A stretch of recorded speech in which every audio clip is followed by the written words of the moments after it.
क्या लगता है आपको, भारत में सीजेपी जैसी पार्टी सीजेआई सर के एक बयान से बन गई? नहीं, इसकी पटकथा पुरानी है। जैसा कि आपको पता है, पिछले 1 साल से भारत और अमेरिका के बीच संबंध बहुत ज़्यादा तनावग्रस्त हैं और इसी बीच भारत की संसद में 25 मार्च 2026 को एफसीआरए अमेंडमेंट बिल लाया जाता है।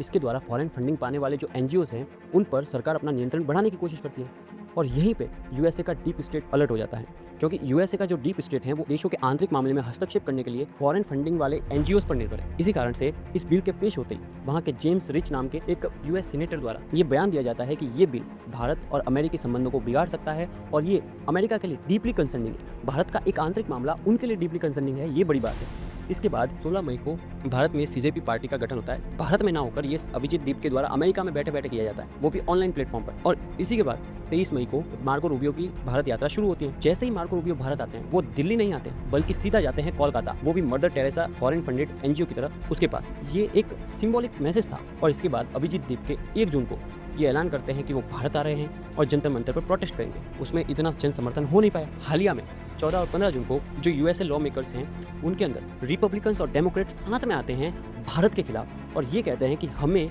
इस बिल को पारित होने से रोकना होगा। जो पिछली कई सदियों में नहीं हुआ, वो पहली बार हो रहा है, वो भी भारत के खिलाफ कि डेमोक्रेट्स और रिपब्लिकन्स साथ में आ रहे हैं। ये समझने की बात समझिए।